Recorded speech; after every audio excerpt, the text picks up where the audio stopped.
Sebelum saya mulai dengan eh, membahas worldview sebagai cara pandang dan paradigma, ini masih berkaitan dengan worldview Barat. Kalau kemarin kita bicara mengenai makna-makna worldview dalam pengertian pemikir Barat, sekarang kita mau masuk agak dalam tentang bagaimana worldview menjadi sebuah alat untuk mendapatkan ilmu pengetahuan atau worldview sebagai paradigma. Uh, Sebelum itu ada pertanyaan yang minggu lepas saya belum jawab nampaknya. Pertama mengenai dari saudara Nurul Haki, mohon penegasan worldview Islam dalam konteks hadis. Saya tidak paham maksudnya, tapi yang saya kira-kira maksudnya apa namanya gambaran worldview yang terdapat di dalam hadis. Ya sebenarnya hadis ini adalah penjelas Al-Quran.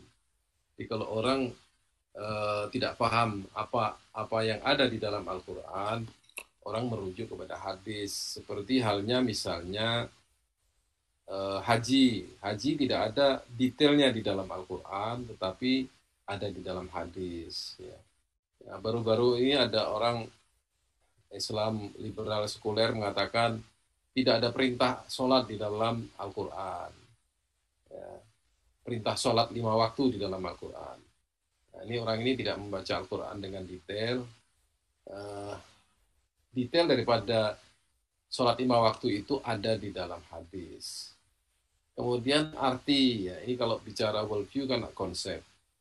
Arti Islam, iman, ihsan itu ada di dalam hadis. Yang saya sebut di awal sebagai trilogi dalam worldview Islam, yaitu ilmu, iman, amal adalah 3 hal yang ada di dalam sebuah worldview. Penjelasannya itu ada di dalam hadis. Sama juga mengenai takwa, mengenai takabur, ya, mengenai pahala dan dosa, kemudian mengenai kebaikan, itu ada di dalam hadis. Nah, konsep, jadi worldview itu adalah konsep-konsep dasar di dalam Islam. Nah, itu konsep ada di dalam Quran, dijelaskan di dalam hadis, ataupun ditekankan lagi di dalam hadis. Dari saudara Nur Salim pasca UMJ, ya, ini sudah saya jawab kalau tidak salah. Bedanya pedoman hidup, pandangan hidup, dan filsafat hidup dengan worldview apa? Kalau pedoman hidup saya rasa lebih kepada tata cara. Biasanya Islam adalah pedoman hidup itu lebih kepada syariah. Bagaimana orang berdagang, bagaimana orang menikah, bagaimana orang bermuamalah dengan orang lain, itu sebagai satu pedoman tata cara.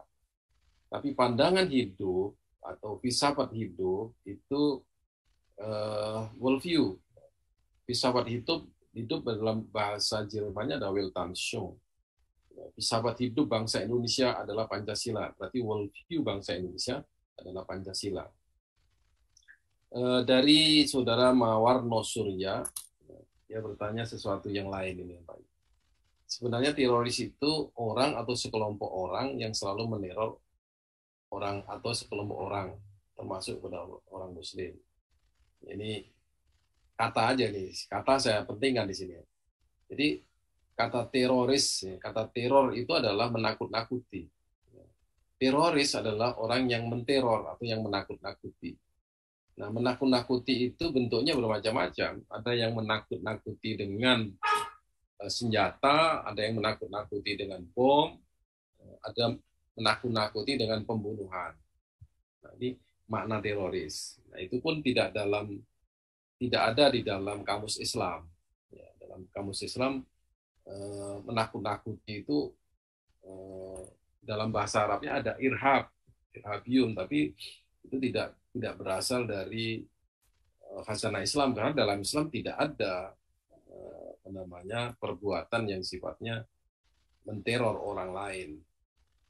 Kemudian worldview berhubungan dengan pengambilan keputusan dari saudara Cucu Hadiansa.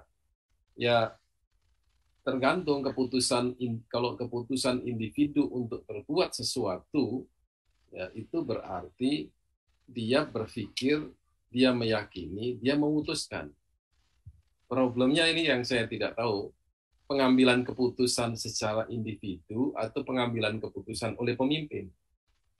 Nah, kalau pemimpin itu mengambil keputusan, ya, masalahnya adalah bagaimana pemimpin itu dipengaruhi oleh orang-orang di sekitarnya yang itu sangat kental dengan politik. Jadi nampaknya sebuah negara, sebuah pemerintahan itu tidak bisa diukur dari worldview sebuah ideologi, ya, karena ideologi sebuah negara itu ya, mestinya dijalankan secara kolektif. Jadi kalau pemimpin mengambil kebijakan, terkadang itu kebijakannya bertentangan dengan worldview bangsa itu, dan sekarang ini sangat sangat banyak sekali yang seperti begitu terjadi pada zaman kita ini. Jadi politik itu penuh kepentingan. Makanya kalau ditanya apakah orang Islam sekarang ini mempunyai worldview Islam, jawabnya belum tentu. Karena orang Islam mestinya itu berilmu, beriman, dan beramal. Ya, berilmu saja tidak, apalagi beriman. Ya, ilmunya Islam atau syariahnya tidak sempurna, bagaimana dia akan mempunyai akidah yang kuat, apalagi mempunyai akhlak atau mempunyai tingkat ihsan di dalam berislam. Itu masalahnya. Baik, itu pertanyaan terakhir. Nah, ini saya mencoba untuk menggambarkan bagaimana orang memandang sesuatu. Ya.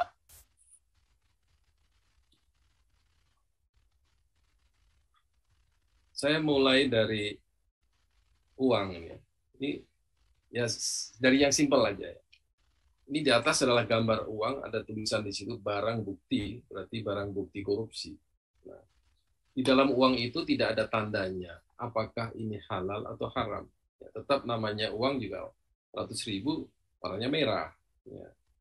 Di situ apa yang tidak kita lihat adalah sesuatu fakta yang disebut dengan halal. Uang yang sebanyak ini kalau diperoleh dengan jalan yang halal, dia menjadi halal. Uangnya tetap sama. Yang kedua, daging. Ya. Di dalam daging ini bisa jadi daging yang tidak disembelih. Ya. Berarti dia haram. Bisa jadi disembelih. Tapi tidak ada tanda di dalam daging itu bahwa ini adalah daging yang disembelih. Kecuali Anda melakukan. Mata kita tidak bisa menyaksikan itu. Maka apa yang kita saksikan adalah apa yang di luar daging itu, di luar fakta-fakta empiris. Ya. Kemudian alam. Ya. Ini kejadian alam yang luar biasa indahnya. Nah, ini orang yang berpikir tanpa Tuhan. Ya. Ini kejadian alam kata-katanya. Kejadian alam yang luar biasa sehingga membentuk warna-warni yang sangat langka ya, di dunia ini. Ini kejadian alam yang luar biasa. Tapi kalau seorang yang beriman kepada Allah, dia akan mengatakan, Masya Allah, luar biasa betapa indahnya ciptaan Allah. Ini worldview, ini cara pandang. Kalau Anda melihat sesuatu tidak mengkaitkan dengan Allah sebagai penciptanya, berarti Anda menghilangkan fakta itu. Dan fakta itu memang tidak nampak. Kalau Anda ditanya orang ateis, Anda bisa nggak membuktikan bahwa itu Allah yang menciptakan? Kita tidak bisa menjawab, kan? Karena memang bukti itu tidak bisa ditunjukkan dengan begitu saja. Kita buktinya adalah bukti dengan menggunakan nalar. Nah, sebenarnya kita juga bisa bertanya kepada mereka, Anda bisa nggak membuktikan bahwa ini terjadi dengan sendirinya? Ini. Jadi cara pandang kita terhadap alam ini berbeda seandainya kita tidak beriman kepada Tuhan. Demikian juga arti hidup dan kehidupan, arti anak, arti orang tua. Itu memandang kehidupan inilah sebenarnya basisnya adalah worldview. Kita lihat sekarang, seorang ibu menggendong anaknya, dia membesarkan anaknya, ini satu yang kontra sekali ya, nanti kita bisa lihat di situ. Ya. Apa anak bagi dia itu? Itu cara pandang. Ini anak harus saya besarkan, ini adalah amanah dari Tuhan dan sebagainya. Nah, gambar ibu yang didorong ini, ya, itu adalah seorang ibu yang saya lupa di Jawa Barat, yang dituntut anaknya untuk membayar 1 miliar. Anaknya sendiri menuntut ibunya untuk membayar 1 miliar di rumah yang dia wariskan kepada anaknya. Ini juga apa pandangan orang itu, anak itu terhadap orang tua.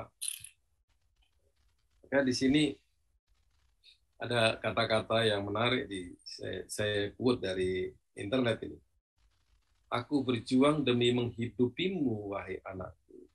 Setelah kamu sukses besar dan gagah, aku tak mengharapkan hartamu.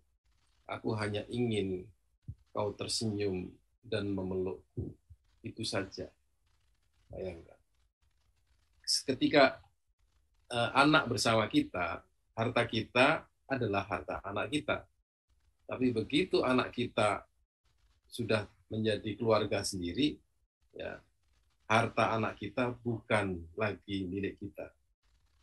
Padahal di dalam hadis dibunyikan, anta wa maluka li abika.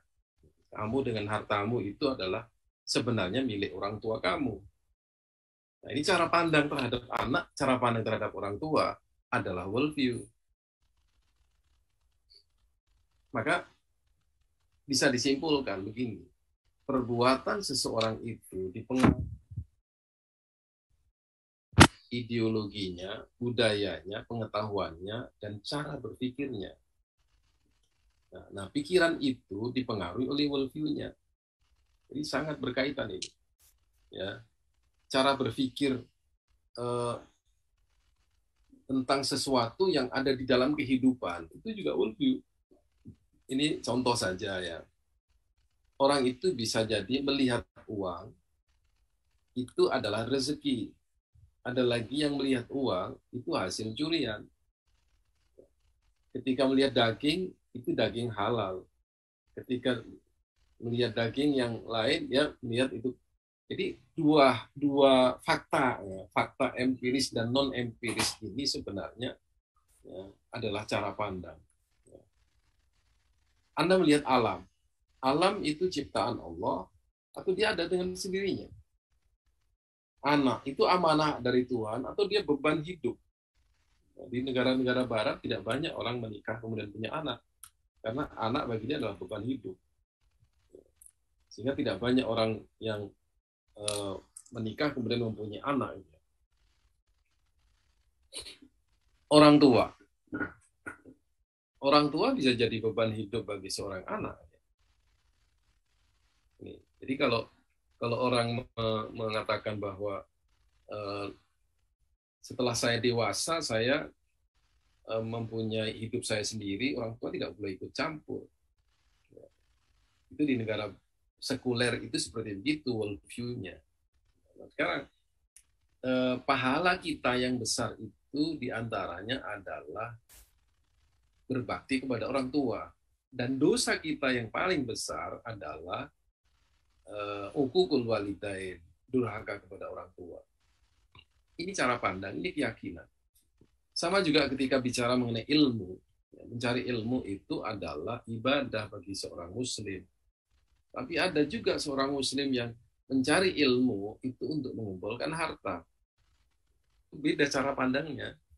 Maka hasil yang diperolehnya nanti itu juga akan berbeda. Nah, saya ingin kembali ke soal melihat sesuatu. Orang melihat sesuatu itu tentu memahami. Pemahaman seseorang terhadap segala sesuatu bermula dari makna kata sesuatu.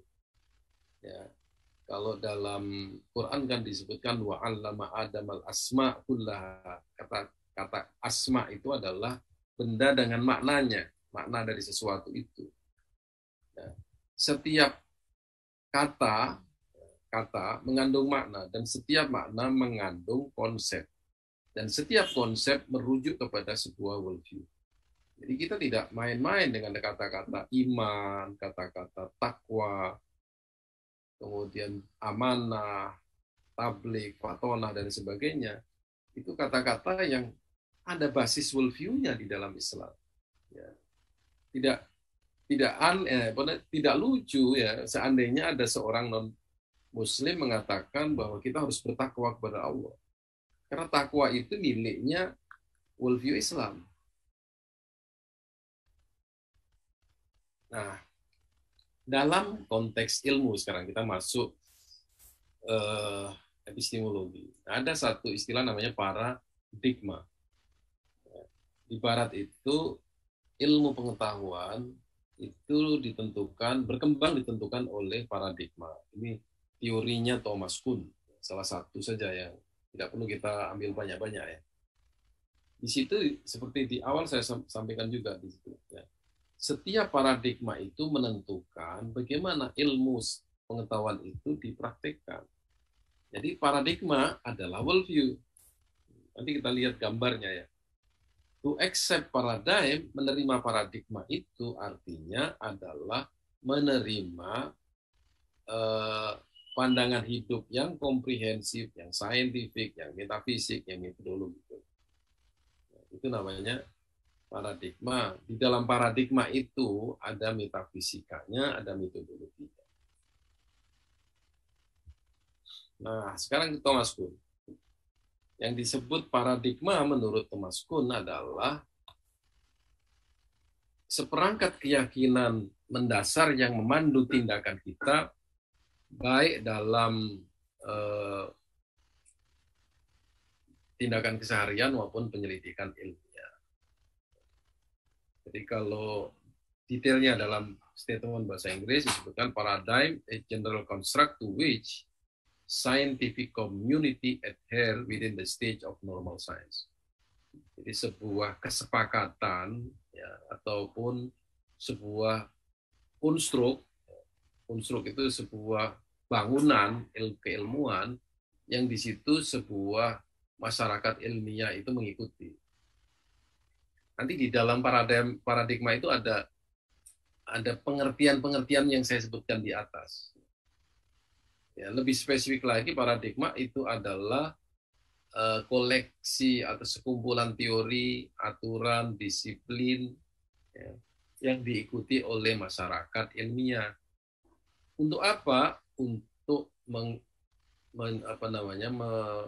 menjalankan sains yang normal. Istilah sains normal itu adalah ilmu pengetahuan dengan teori-teorinya yang berjalan, kemudian dilaksanakan, dikembangkan, dan sebagainya.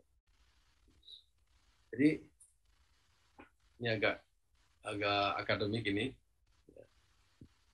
Jadi kalau kita bicara teori paradigmanya Thomas Kuhn, sebenarnya pertama itu ilmu itu bermula dari kesepakatan ilmuwan. Jadi ilmuwan-ilmuwan yang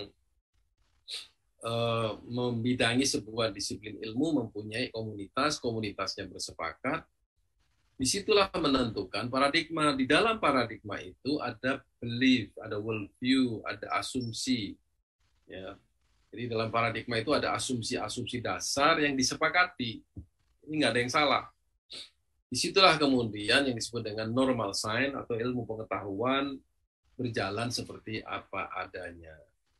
Tetapi ketika dia menemukan sebuah kejanggalan atau disebut dengan anomali, ya, maka kemudian para ilmuwan itu tadi merubah paradigmanya dan mengganti dengan paradigma yang baru. Makanya ilmu akan berkembang seandainya ditemukan sebuah kejanggalan dalam sebuah teori. Tapi ini di Thomas Kuhn, untuk mengubah sebuah teori, sebuah konsep yang baru diperlukan sebuah paradigma. Paradigma itu di dalamnya ada ontologi, kosmologi, metodologi, dan sebagainya. Jadi, ya, ini yang saya ingin garis bawahi itu di sini. Ya. Jadi, paradigma itu sebenarnya adalah worldview. Paradigma itu keyakinan dasar sehingga orang itu mengembangkan apa yang dia yakini itu menjadi sebuah ilmu pengetahuan atau sebuah disiplin. Oke. Nah, sekarang paradigma ilmu yang disebutkan oleh Thomas Kuhn itu ya, pada umumnya ada 5. Ontologis, epistemologis, aksiologis, retorik, metodologis. Tapi kadang-kadang orang hanya menyebutkan 1-2 aspek saja, ontologi, epistemologi, atau metodologi. Berbeda aliran, berbeda-beda pula paradigma, kandungan paradigmanya. Jadi seperangkat keyakinan dasar. Jadi artinya itu sesuatu yang diyakini oleh para ilmuwan. Bayangkan, ilmu berangkat dari sebuah keyakinan dasar. Untuk mengungkapkan hakikat ilmu, cara mendapatkannya, ya, dan cara mendapatkan yang terdiri dari 5. Makanya sebuah ilmu itu bermula dari pertanyaan mengenai apa itu. Itulah ontologi. Bagaimana memperolehnya, itu epistemologi. Bagaimana kita berperilaku terhadap ilmu itu, aksiologi. Retorika adalah bahasa yang digunakan, metodologi adalah cara bagaimana ilmu diperoleh. Kita lihat beberapa aliran. Ini sekedar saja, tidak terlalu detail kita akan membahas di sini. Ya. Orang-orang seperti Auguste Comte, John Stuart Mill, Emil Durkheim, orang-orang positivis itu mempunyai keyakinan bahwa secara ontologis realitas itu ada dan berjalan sesuai dengan hukum alam. Ya, realitas itu ada. Nah, yang dipelajari apa? Objek studinya adalah sosiologi, karena ini alirannya kepada humaniora. Ya, fakta sosial, bahasa, sistem hukum, sistem politik, pendidikan, dan sebagainya. Nah, karena positivis itu melulu kepada sesuatu yang sifatnya empiris, makanya objek ilmu itu harus bisa diobservasi, kemudian bisa diulang, bisa diukur, bisa dites, bisa diprediksi. Nah, bagaimana halnya dengan ilmu agama? Nah, tidak masuk di sini. Ya, tidak masuk karena dia tidak bisa diukur. Keimanan bagaimana mengukur itu? Kemudian metodologinya adalah empirik, eksperimen empirik. Karena positivisme melulu merujuk kepada fakta-fakta yang sifatnya empiris. Kalau tidak empiris, mereka tidak menerima sebagai sebuah ilmu. Nah, di sini ontologi, aksiologi, epistemologi, dan metodologinya sama sekali, khususnya di ontologi. Ontologi kan melihat segala sesuatu, ya, realitas. Dia tidak melibatkan Tuhan di dalam membaca realitas itu. Tidak ada Tuhan di situ. Nah, yang disebutkan di situ hukum alam. Realitas itu ada berjalan sesuai dengan hukum alam, bukan hukum Tuhan. Post-positivisme. Ini lagi mempunyai pandangan secara ontologis. Realitas itu ada, tapi mustahil manusia dapat melihat secara benar. Coba, tadi bisa diketahui. Sekarang mustahil. Ini beda cara pandang, kan? Beda aliran, beda cara memahami. Kenapa kok dia katakan bahwa manusia tidak bisa melihat secara benar? Itu keyakinan. Ya, basic belief-nya gitu. Metodologinya seperti apa? Maka dari itu diperlukan macam-macam metodologi, macam sumber data, peneliti, teori. Jadi eksperimen saja seperti dalam positivisme tidak cukup. Nah, makanya subjek dan objek tidak dapat dipisahkan, harus bersifat interaktif. Sudah beda lagi nih paradigma. Ya. Oke, gambarnya seperti itu. Konstruktivisme. Realitas itu bersifat sosial dan majemuk dan menghasilkan teori atas realitas tersebut. Tapi realitas itu adalah konstruk mental berdasarkan pengalaman sosial. Tidak ada realitas yang dapat dijalankan secara tuntas. Jadi sebenarnya ini kayak seperti rasionalisme ini. Jadi realitas itu diciptakan oleh manusia sendiri dalam pikirannya sudah ada realitas itu. Realitas itu tidak berbicara dengan sendirinya, manusialah yang menafsirkannya. Maka dari itu ilmu pengetahuan diperoleh dengan perpaduan antara subjek dengan objek. Subjek dengan objek saja. Realitas yang ada itu nanti pasti ada dua, realitas dalam pikiran, realitas di dalam alam empiris. Metodologinya dilakukan di luar laboratorium alam bebas, ya. Harus pakai kuantitatif, hermeneutik, dialektik, konstruksi, rekonstruksi, elaborasi, proses sosial, dan sebagainya. Jadi realitas itu bagi dia konstruk mental itu adalah pikiran, konstruk bentukan pikiran manusia sendiri. Paradigma kritis. Nah, di sini lagi dia merasa bahwa realitas tidak dapat dilihat secara benar oleh manusia. Kemudian dialog dan komunikasi ini adalah cara yang benar untuk memahami realitas itu. Padahal dia tidak bisa melihat secara sempurna. Dan subjek dan objek tidak bisa dipisahkan. Ini hampir semua pemikir mempunyai pikiran yang sama, ya, bahwa subjek dan objek itu harus berinteraksi. Kemudian nilai-nilai yang dimiliki subjek ikut campur dalam penelitian sehingga bisa bersifat subjektif. Di sini worldview mempunyai atau keyakinan mempunyai hubungan dengan objek. Jadi dia meyakini sesuatu dalam pikirannya, dan pada saat dia meyakini itu, dia melakukan penelitian dan menyimpulkan.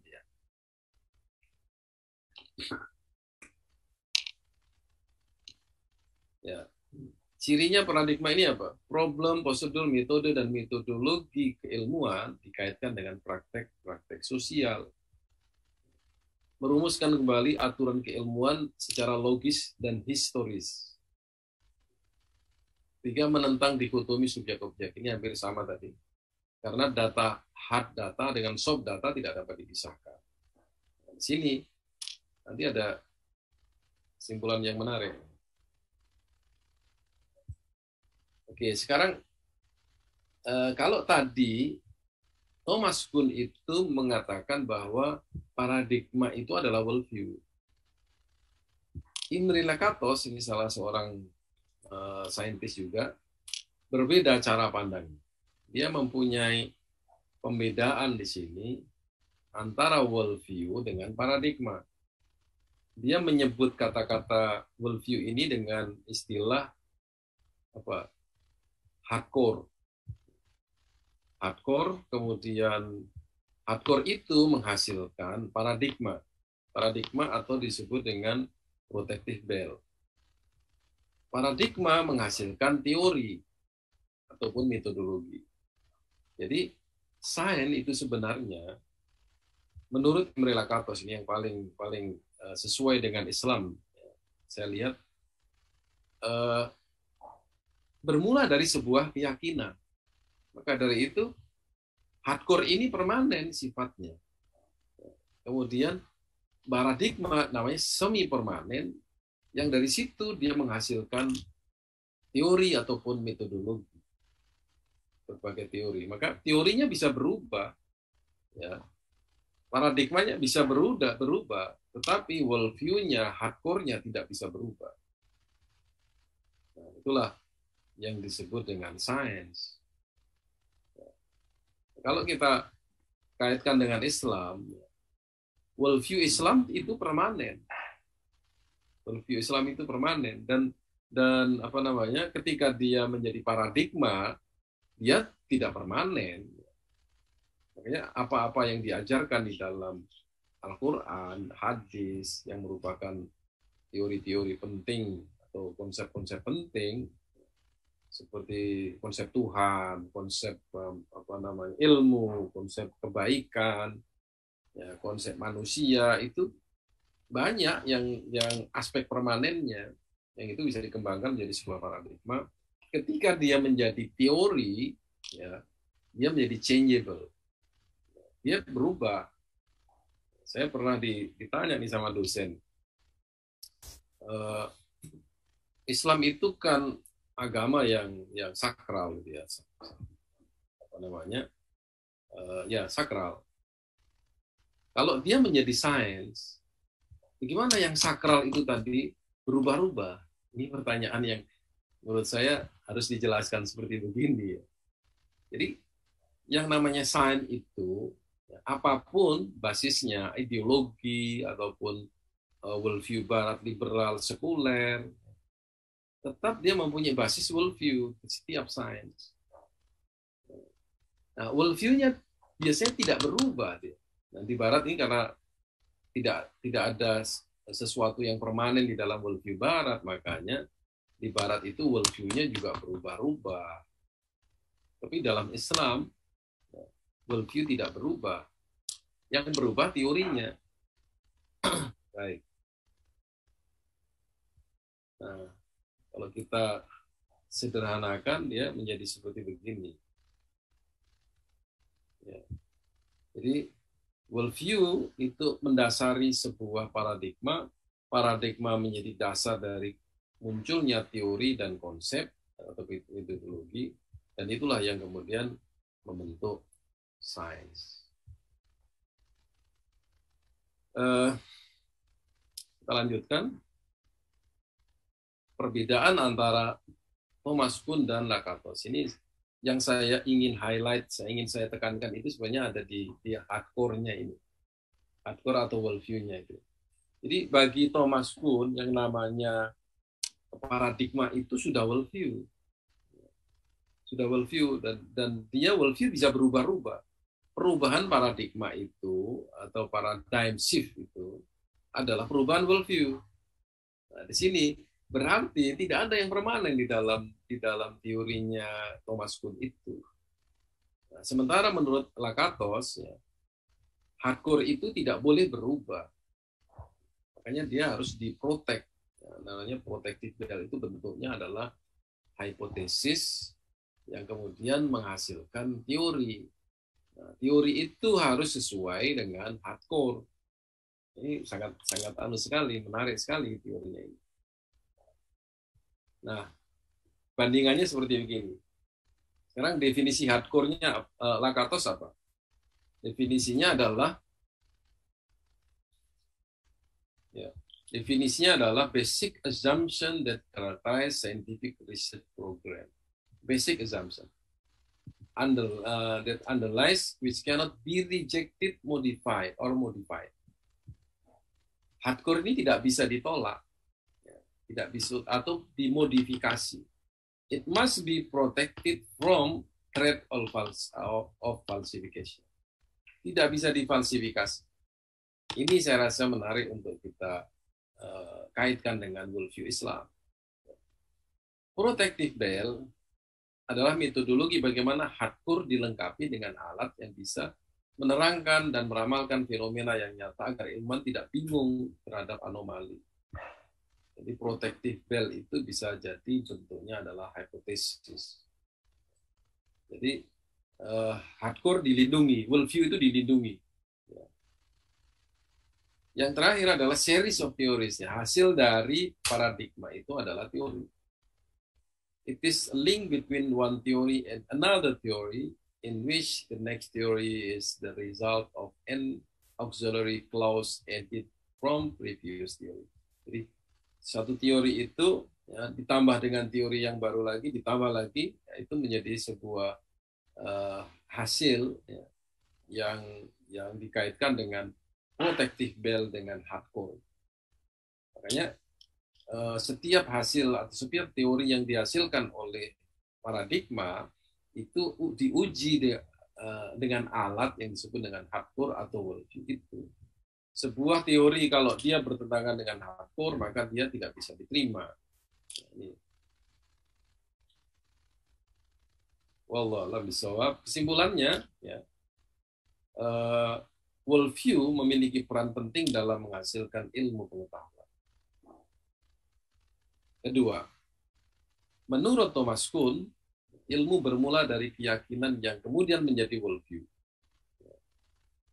Mulanya dari keyakinan atau kesepakatan para saintis atau paradigma yang di dalamnya terhadap teori-teori. Di dalam worldview sendiri terdapat teori menurut Thomas Kuhn. Di dalamnya ada cara pandang terhadap realitas, ada cara bagaimana memperoleh ilmu atau metodologi, ada peran subjek dalam memahami objek.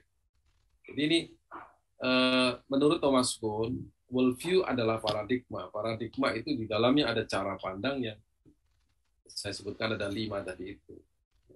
Nah, bagaimana sebuah ilmu itu berkembang? Ilmu akan berkembang jika paradigma disepakati untuk berubah. Berarti jika worldview-nya berubah, maka ilmu pengetahuan berkembang. Maka kita sebagai Muslim sebenarnya bisa saja mengoreksi sebuah disiplin ilmu di Barat itu dengan menunjukkan anomali-anomalinya atau kesenjangan-kesenjangannya, kemudian diciptakan paradigma baru. Cara kita melihat alam semesta, melihat manusia, melihat kausalitas dalam realitas alam natural dan lain sebagainya. Yang keempat, menurut Imre Lakatos, ilmu terdiri dari hardcore, hipotesa, dan teori-teori. Hardcore adalah asumsi atau keyakinan dasar yang tidak boleh divalidasi atau difalsifikasi atau dipertanyakan. Ya. Maka dari itu harus dilindungi dengan protective bell atau hipotesis agar dapat menghasilkan teori. Jadi yang menarik di sini, ya ini sebenarnya sudah epistemologi. Yang menarik di sini adalah worldview itu adalah sesuatu yang sangat asasi di dalam ilmu pengetahuan. Dia akan menjadi asumsi dasar seluruh disiplin ilmu. Nah, suatu teori dianggap benar jika sesuai dengan asumsi dasar atau worldview atau hardcore itu. Sini, kalau kita membuat sebagai Muslim, kita membuat sebuah teori, ya, harus dikembalikan dulu. Apakah ini sesuai dengan worldview Islam atau tidak? Nah, di dalam worldview Islam itu ada yang namanya konsep-konsep dasar yang apabila dia dikembangkan, dia menjadi teori. Katakanlah misalnya dalam Al-Quran ada istilah insan, ada istilah bashar, ada istilah nas, ada istilah unas, ada insun dan lain sebagainya.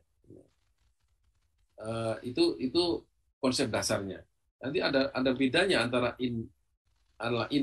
insu wal jinnu, ya. Insu dikaitkan dengan jin biasanya. Tetapi kata-kata bashar itu biasanya dikaitkan dengan wahyu. Ini ana basyarun mislukum yuha. Nah, cara kita memahami Quran yang seperti itu akan menghasilkan basic konsep mengenai manusia. Nanti dikembangkan lagi oleh para ulama di dalam kata insun itu ada misalnya nafas, kolbun, fuad dan lain sebagainya. Nanti sesi selanjutnya kita akan bicarakan ini. Nah, konsep ini sebenarnya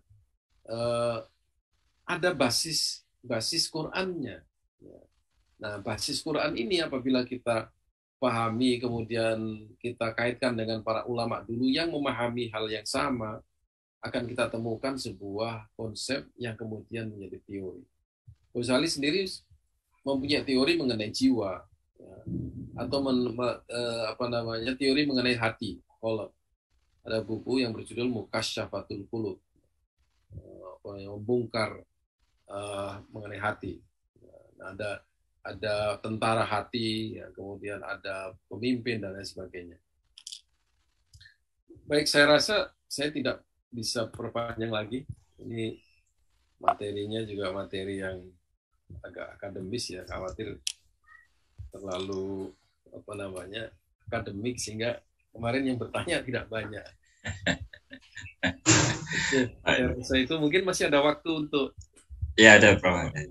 Ini ada soalan-soalan juga. Prof, sebelum kita ambil daripada teman-teman, kalau Thomas Kuhn itu sering dibandingkan dengan Karl Popper, Prof. Kalau Prof boleh explain mengenai Karl Popper itu, biasanya iya. kan. Ya. Kalau Karl Popper, dia ini ilmu dikembangkan dengan falsification. Jadi setiap teori, ada teori baru, dia difalsifikasi. Diruntuhkan teori itu. Membuat teori baru. Jadi ilmu tidak bisa cepat berkembang. Ya. Kalau Thomas Kuhn, dia buat dulu paradigma. Pertama dia cari dia cari anomali ataupun contradiction di dalam teori-teori yang dia temukan itu dalam normal science. Kalau diadakan itu, maka diberubahlah paradigma itu. Paradigma dirubah untuk menghasilkan normal science yang lain. Itu kalau orang kata Thomas Kuhn ini reseh ya. Thomas Kuhn ini susah mengembangkan ilmu karena dia ilmu harus dikembangkan dengan paradigma. Membuat paradigma bukan mudah. Nah, kalau yang Karl Popper dia terlalu mudah untuk terlalu mudah untuk memfalsifikasi sebuah teori. Di sini yang sangat fundamental saya melihat Lakatos ini dia ilmu bisa berkembang ya kalau dia mempunyai paradigma yang kuat, dia terus berkembang. Dia cara dia mengoreksi, cara dia memfalsifikasi apabila sebuah teori tidak sesuai dengan hardcore atau tidak sesuai dengan worldview, dia tidak bisa dikembangkan. Jadi komprehensif ini Imre Lakatos ini. Ini dari saudara Kuswandi. Apakah worldview itu individual atau komunal? Apakah worldview itu statis atau dinamia? Dan bagaimana pengaruh pendidikan terhadap posisi worldview? Dia bermula dari individu pastinya ya. Dari individu. Ketika individu itu mempunyai komunitas, dia akan menghasilkan ilmu. Ilmu tidak mungkin muncul dari seorang individu. Ya. Dia harus menjadi komunitas, dan komunitas itu harus mempunyai sebuah aktivitas. Mula-mula dia ada satu gagasan individu-individu lah. Gagasan harus menjadi sebuah wacana, diskurs. Dari diskurs dia akan menjadi sebuah konsep atau teori dalam komunitas itu. Nah, diskurs ini sudah community. Ya. Seperti dalam ekonomi Islam ya. Awal-awal dulu orang hanya nulis saja mengenai Maududi, mengenai Islamic ekonomi, kemudian orang yang namanya Umar Chapra menulis sesuatu mengenai ekonomi Islam. Nah, ini gagasan aja. Tapi begitu banyak orang menulis mengenai ekonomi Islam, dia menjadi diskurs. Diskurs itu wacana yang saintifik. Ada dalam jurnal, ada dalam buku-buku terbit, kemudian ada seminar-seminar mengenai World Islamic Economic, Zakat Forum dan lain sebagainya. Nah, itu sudah jadi satu community. Itu namanya scientific community. Disitulah dia berkembang menjadi sebuah disiplin ilmu. Sekarang ekonomi Islam sudah menjadi fakultas, menjadi departemen, program studi. Nah, dari mana dia boleh menjadi sebuah program studi? Karena ada community. Terus ada diskurs yang bisa dipelajari dari situ. Makanya kalau ingin supaya ada pendidikan Islam yang ideal, ya perlu ada community-nya. Ya, komunitas yang menjaga paradigma, menjaga teori, menjaga praktek-praktek pendidikan supaya tidak lari dari worldview Islam. Gitu, ya. Daripada Pak Nur Salim, bagaimanakah caranya kita menanamkan worldview Islam pada anak-anak kita agar menjadi orang yang berilmu dan beramal dengan teguh berpegang pada nilai-nilai Islami? Ini soalan untuk semua ini. Ya, itu kalau saya rujuk kepada yang presentasi awal-awal kan, menurut Said Qutb, worldview adalah satu akumulasi dasar, ya, atau akumulasi keyakinan dasar yang masuk dalam diri kita, sehingga kita memahami realitas. Nah, akumulasi ini sebenarnya bermula dari anak-anak. Jadi menanamkan cara pandang itu dari anak-anak. Jadi bagaimana mengajarkan anak-anak supaya hormat pada orang tua? Itu sejak anak-anak. Ya, tidak boleh dia sedikit saja dia menentang orang tua di waktu anak-anak dan dibiarkan, masa dia besar nanti dia akan lebih dahsyat dari itu. Ini satu kesalahan orang tua kan. Jadi dari anak-anak dipahamkan bahwa sholat itu adalah sebuah kewajiban. Makanya kenapa dalam hadis dikatakan bahwa sebelum anak itu wajib sholat, ya, wajib sholat itu kan setelah akil balik ya. Sebelum akil balik supaya disuruh sholat, umur 10 tahun, kalau nggak sholat dia dipukul. Belum balik, kenapa dipukul? Karena memang sholat bukan masalah gampang ini untuk menanamkan itu. Itu salah satu aja. Sholat itu satu perbuatan yang nanti akan dijelaskan oleh orang tua mengenai apa itu sholat. Nah, worldview ditanamkan itu mula-mula dari pembiasaan. Kedua, setelah terbiasa itu dari penjelasan. Dijelaskan dulu apa yang dia lakukan itu. Kalau dibiarkan aja dia nanti bertanya pada orang lain menjawab salah. Nah, ini salahnya di orang tua kan. Nah, pembiasaan itu sampai umur dia memahami, mungkin sampai tamat SMP pun masih belum paham, ya, terus dibiasakan aja. Nah, di situ pendidikan yang mempunyai muatan worldview itu harus ditanamkan sejak dini. Tidak bisa kemudian nanti setelah anak-anak sudah masuk university saya jelaskan mengenai worldview Islam, tidak mungkin. Memang akumulasi dia. Semakin tinggi, semakin besar umur dia, yang dijelaskan semakin sophisticated, semakin tinggi. Nanti ketika di universitas, dia akan bertanya, sebenarnya apa sih esensi dari sholat itu? Ketika anak-anak di sholat, nggak mungkin dia dipaksa sholat, orang tuanya dia nanya kan, tidak mungkin dia bertanya.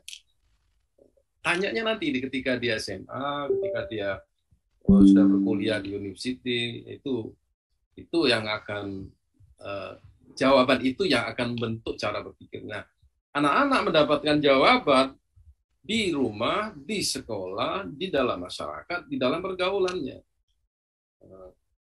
Makanya hadisnya jelas sekali, an-nasu ala dini khalilihi. Ya.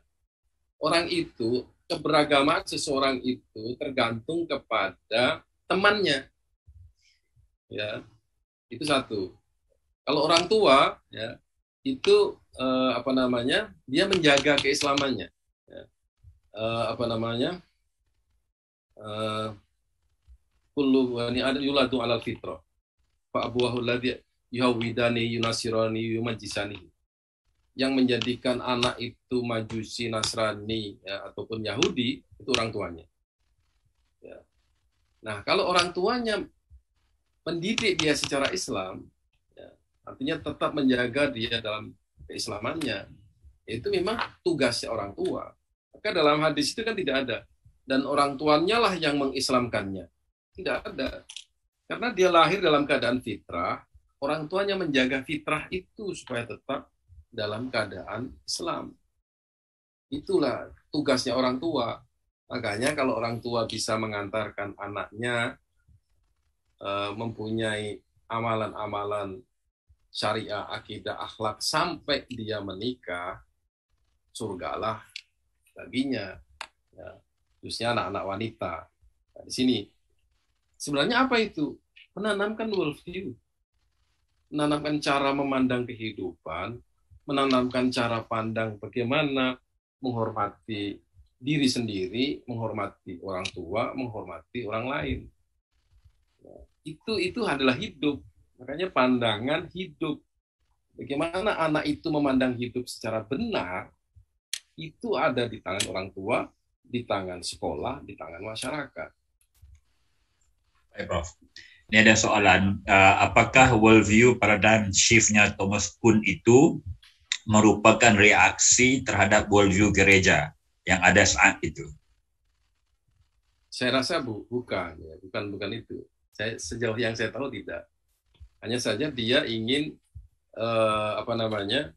ilmu itu tidak semudah yang dianu Karl Popper, sedikit-sedikit berubah. Ya. Dia berubah harus dengan merubah sebuah paradigma. Jadi paradigma ini banyak di dalamnya ya. Ya, pemahaman tentang realitas, pemahaman tentang makna ilmu, pemahaman tentang bagaimana memahami realitas itu. Jadi sebenarnya ada contoh yang menarik ya. Sekarang Gunung Semeru kan meletus. Ya. Pertanyaannya, Gunung Semeru mengeluarkan lahar, itu satu. Gunung Semeru meletus, yang kedua. Yang ketiga, Allah murka terhadap umat Islam Indonesia. Mana yang betul? Yang sesuai dengan fakta mana? Apakah dia meletus? Kalau meletus dia berbunyi kan? Dia mengeluarkan lahar seperti apa adanya. Oke. Tapi Anda sebagai seorang Muslim, saya pertanyakan itu. Kalau Anda seorang Muslim, gunung mengeluarkan itu adalah satu hal yang mustahil. Karena gunung itu tidak punya anaknya, nggak punya jiwa. Dia bisa nggak mengeluarkan sesuatu dari dirinya? Seperti halnya api membakar kertas. Apakah api itu melakukan pembakaran terhadap kertas? Ini pertanyaannya. Kalau kita mempunyai worldview Islam, tentunya ya, apa yang terjadi dengan Gunung Semeru adalah perbuatan Tuhan. Ya, melalui hukum alam yang diciptakan oleh Tuhan. Itu cara kita. Sama dengan kalau kita mengatakan bahwa matahari mengelilingi bumi mengelilingi matahari, nah itu perkataan yang sebenarnya tidak sesuai dengan worldview Islam. Yang sesuai adalah bumi dikelilingkan matahari oleh hukum Tuhan. Dikelilingkan. Di situ ada subjeknya ya. Kalau kita mengelilingi seakan-akan bumi itu mempunyai kehendak untuk berkeliling matahari. Ini cara kita memandang aja. Sama dengan kalau Anda lihat iklannya air minum itu ya. Karena kebaikan alam, kita dapat meminum air yang segar. Alam itu bisa berbuat baik memang. Ini pertanyaannya. Alam bisa berbuat baik. Tidak, itu dari Allah. Allah memberi manusia apa-apa yang dibutuhkan. Baik, Ini okay. Ini dua soalan yang berkaitan, Prof. Satu dari Marvelino. Bagaimana cara mengimplementasikan worldview Islam, sedangkan nas itu sendiri multi-interpretatif. Yang kedua dari Asrian, worldview yang melahirkan teori, berarti tidak ada teori yang bebas nilai. Bagaimana pandangan Prof? Betul. Yang pertama mengenai nas ya. Manusia maksudnya kan? Ya. Atau nas Quran maksudnya. Oh, nas Al-Quran. Nas Quran ya. Oke. Sebenarnya gini. Kalau kita lihat sekian banyak mufassir, ya, tidak ada mufassir yang kontradiktif. Yang ada adalah mufassir yang melihat dari berbagai angle, dari berbagai sudut. Jadi kalau mufassir dikumpul-kumpulkan, jadi satu di situ. Tidak ada, katakanlah 1000 tafsir, ini orang-orang liberal kan biasanya begitu dalilnya. Satu ayat 1000 tafsir. Sekarang, kalau kita lihat, misalnya, Qul wallahu ahad. Katakanlah misalnya, Qul wallahu ahad. Allah itu adalah satu. Sekarang saya mau tanya, berapa tafsir di situ? Ya, berapa tafsir? Ya, di dalam sejarah ilmu kalam, ya, memang ada perdebatan. Perdebatannya adalah apakah zat Tuhan dengan sifat Tuhan itu dua atau satu. Ya. Ada yang mengatakan satu, ada yang mengatakan dua, tetapi tidak tergantung antara satu dengan yang lain. Tidak ada ceritanya Tuhan dalam Islam itu ada 99, itu nggak ada ceritanya. Ya. Semuanya, dua-duanya itu sama, dua-duanya ingin mengesahkan Tuhan. Ya. Dua-duanya bisa dipegang. Jadi kalau Anda mengatakan bahwa Tuhan itu mempunyai sifat dengan zat, zatnya Tuhan itu membutuhkan sifatnya. Ini dalilnya orang-orang filosof. Lebih baik Tuhan itu tidak mempunyai sifat. Karena sifat dengan zat adalah satu kesatuan. Kalau Anda membedakan sifat dengan zat, berarti ada dua aspek di dalam diri Tuhan. Itu perdebatannya. Tetapi tidak ada dari situ kemudian orang, oh berarti Tuhan itu ada dua ya, zat dan sifat. Tidak ada di situ. Jadi ini saya rasa pernyataan bahwa satu nas itu ditafsirkan secara berbeda-beda. Saya ingin tahu perbedaannya seperti apa. Perbedaannya itu gini, satu ayat itu berkaitan dengan ayat yang lain. Ya. Nah, ayat-ayat yang lain itu berkaitan dengan ayat yang lain lagi, membentuk sebuah pengertian. Worldview Islam itu diproyeksikan dari sekian conceptual network, saya katakan. Jaringan konsep di dalam Al-Quran. Nanti Anda bisa temukan di situ, misalnya iman, itu berkaitan selalu dengan amal. Ya, amal selalu berkaitan dengan ilmu. Ya. Ilmu berkaitan dengan akhlak. Coba ayat-ayat itu dipelajari semuanya, cari kontradiksi para mufasir. Ya. Saya yakin tidak akan Anda temukan. Itu. Jadi saya sangat tidak setuju dengan penafsiran nas yang berbeda-beda sehingga Anda bingung.